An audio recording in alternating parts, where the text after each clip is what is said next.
বেদাত মুক্ত সুন্নতি আমল। প্রথম কথা হলো সুন্নতি আমল। সুন্নতি আমলের উপরে, সুন্নতের উপরে আমাদের ডক্টর ইমামউদ্দিন বিন আব্দুল বাসির হাফেজাহুল্লাহ অনেক আলোচনা করেছেন কোরআন সুন্নাহ থেকে। সুন্নতি আমল লাগবে।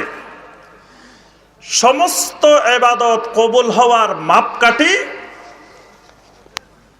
মুতাবাআতুস সুন্নাহ। কি কথা কয় না? মুতাবাআতুস সুন্নাহ মানে সমস্ত ইবাদত আল্লাহ রাসূল সাল্লাল্লাহু আলাইহি সাল্লামের মতো যদি না হয়, ওই ইবাদত আল্লাহ কবুল করবেন না। সমস্ত ইবাদত, যে কোনো ইবাদত কার মতো হইতে হবে? কথা কয় না। আবার দেখি কি মনে কষ্ট নিছেন? তো আল্লাহ রাসূল সাল্লাল্লাহু আলাইহি সাল্লামের মতো যদি না হয়, আল্লাহ পাক কোন ইবাদত কবুল করবেন না। আল্লাহ পাক সূরা আলে ইমরানের 31 নম্বর আয়াতে বলেন, কুল ইন কুনতুম তুহিব্বুনাল্লাহ ফাত্তাবিউনি। যদি আল্লাহ রাব্বুল আলামিনকে মহব্বত করতে চাও তাহলে ইত্তেবা করতে হবে আমি রাসূলের। সুবহানাল্লাহ। একমাত্র তাওহীদ। তাওহীদ দুই প্রকারের, আল্লাহর ক্ষেত্রেও তাওহীদ, রাসূলের ক্ষেত্রেও তাওহীদ লাগবে। এজন্য শুধু লা ইলাহা ইল্লাল্লাহ তাওহীদ না, মুহাম্মদুর রাসূলুল্লাহ তাওহীদ। লা ইলাহা ইল্লাল্লাহর তাওহীদটা হলো আল্লাহ ছাড়া কারো কোনো মাবুদের ইবাদত করি না। আল্লাহ ছাড়া কোনো মাবুদের ইবাদত করি না, একমাত্র মাবুদ আল্লাহ। এটা হলো আল্লাহর ক্ষেত্রে তাওহীদ। ঠিক নবী সাল্লাল্লাহু আলাইহি সাল্লামের ব্যাপারে তাওহীদ হলো নবী সাল্লাল্লাহু আলাইহি সাল্লামের তরিকা ছাড়া, নবী সাল্লাল্লাহু আলাইহি সাল্লামের পদ্ধতি ছাড়া আর কোন পদ্ধতিতে আল্লাহর ইবাদত করা যাবে না। এটার নাম হলো মুহাম্মদুর রাসূলুল্লাহর তাওহীদ। দুই জায়গায় তাওহীদ লাগবে। আল্লাহর ক্ষেত্রে যেমন আল্লাহ রাব্বুল আলামিন ছাড়া আর কাউকে মাবুদ বানানো যাবে না, ঠিক আল্লাহ রাসূল সাল্লাল্লাহু আলাইহি সাল্লামের তরিকা বাদ দিয়ে আর কোন তরিকায় ইবাদত করা যাবে? তাহলে তরিকা কয়টা? সেই তরিকার নাম কি? ওরে আল্লাহ, এবার তরিকার নাম জানে না। তরিকায়ে মুহাম্মদুর রাসূলুল্লাহ সাল্লাল্লাহু আলাইহি ওয়াসাল্লাম। সমস্ত ইবাদত কবুল হইতে হলে এক তরিকায় হইতে হবে। এই তরিকার নাম তরিকায়ে মুহাম্মদুর রাসূলুল্লাহ। তাহলে 126 তরিকায় যদি আমল করেন, তাহলে এটা কি বেদাত মুক্ত সুন্নতি তরিকা না বেদাত যুক্ত বেদাতি তরিকা? তাহলে আল্লাহর ইবাদত করার একটাই তরিকা, একটাই পদ্ধতি, একটাই মাধ্যম, সেটা হলো মুহাম্মদুর রাসূলুল্লাহ সাল্লাল্লাহু আলাইহি সাল্লামের তরিকায় ইবাদতটা হইতে হবে। কয় ধরনের মিলতে হবে? 6 ধরনের, 6টি ক্ষেত্রে ইবাদতের মিল থাকতে হবে। কয়টি ক্ষেত্রে? সংক্ষেপে আমি বলার চেষ্টা করব। 6টি ক্ষেত্রে মিল থাকলে এটা হবে তরিকায়ে মুহাম্মদুর রাসূলুল্লাহ সাল্লাল্লাহু আলাইহি ওয়াসাল্লাম, এটা হবে সুন্নতি আমল। আর মিল না থাকলে ওইটা হবে বেদাতি আমল, সুন্নতের বিপরীত আমল। একটা হলো সবব।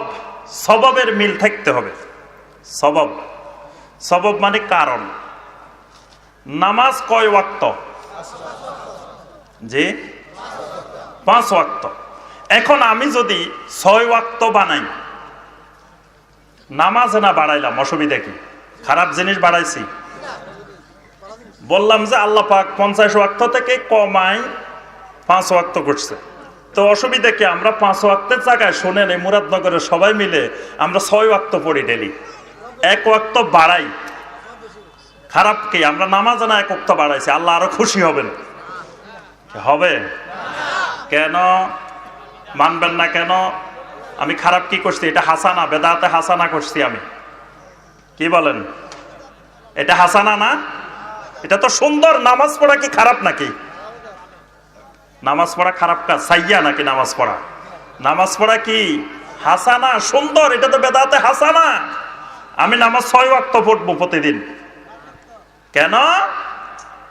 কুল্লু বেদাতিন দালালাহ ওয়া কুল্লু দালালাতিন ফিন্নার। সমস্ত বেদাত, কুল্লু বেদাতিন হাসানাতিন ওয়া সাইয়্যাতিন।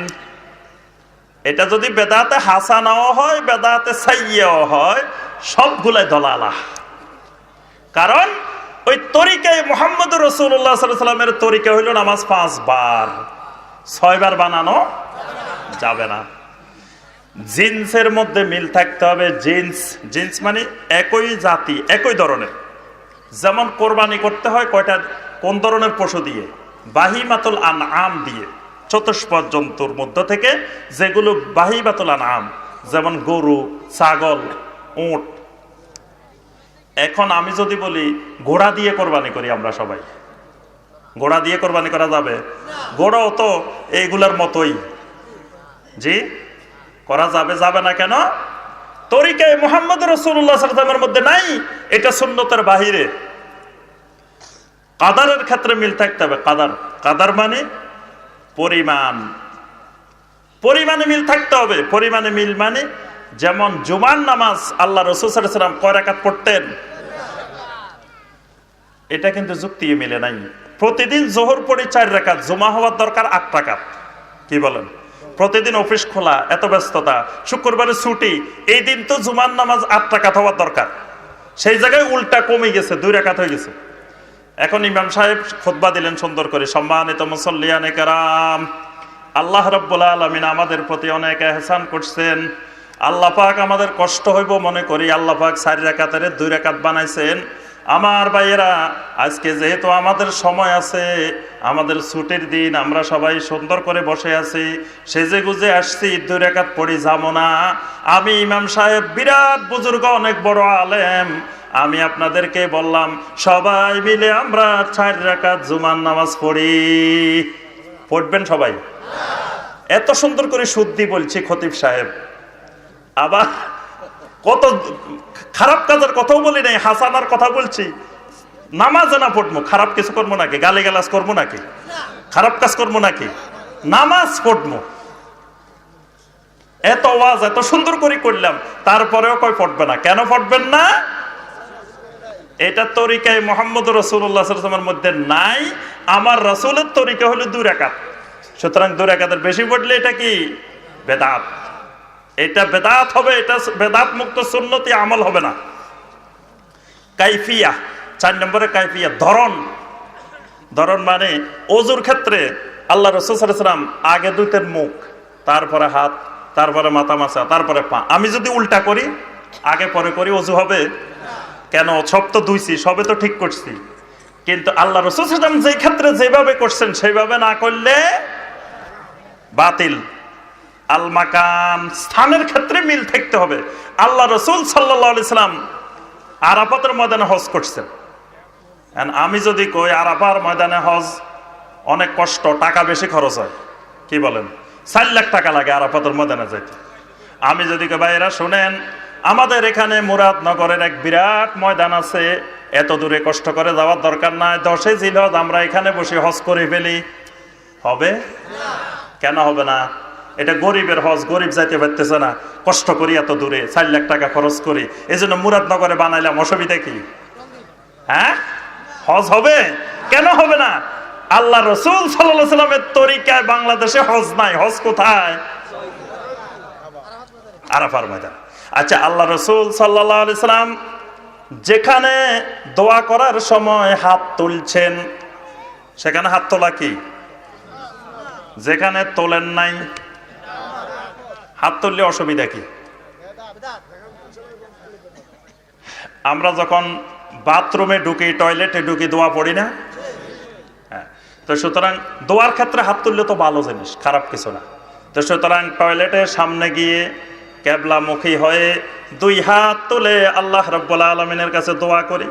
রাব্বুল আলামিন, কিছুক্ষণ পরে আমি টয়লেটে ঢুকার নিয়ত করলাম, নাওয়াইতু আন আদখুলা ফি বাইতিল খালা। আল্লাহ, আমার টয়লেটটা সহজ করে দিও, আরামদায়ক করে দিও। রাব্বুল আলামিন, টয়লেটের ভিতরে যাতে কোনো শয়তানি চিন্তা মাথায় না আসে, আল্লাহ টয়লেটের ভিতরে যাতে আমি সিগারেট না খাই, ধূমপান না করি। কি বলেন? অসুবিধা কি? খারাপ কিছু করছেন? দোয়া না করছেন? করা যাবে? কেন যাবে না? আল্লাহ রাসূল সাল্লাল্লাহু আলাইহি ওয়াসাল্লাম জীবনে অসংখ্যবার টয়লেটে গেছেন, দোয়া পড়ছেন, কিন্তু হাত তোলেন নাই, এজন্য না তোলা সুন্নত। আজান হয় 5 ওয়াক্ত নামাজের, ঈদের নামাজের আজান হয়। মুয়াজ্জিন সাহেব কইলো, আরে মিয়া 5 ওয়াক্ত আজান দি, ঈদের নামাজের আজান দিমু না কেন? আজান দিলে অসুবিধা কি বলেন? আজান খারাপ কাজ? ঈদের নামাজ হইব, একটা জোরে সুন্দর করে মধুর আজান দিয়ে দিব। জানাজার নামাজ হইব, একটা আজান দিব, অসুবিধা কি? দেওয়া যাবে? কেন যাবে না? দলিল কি?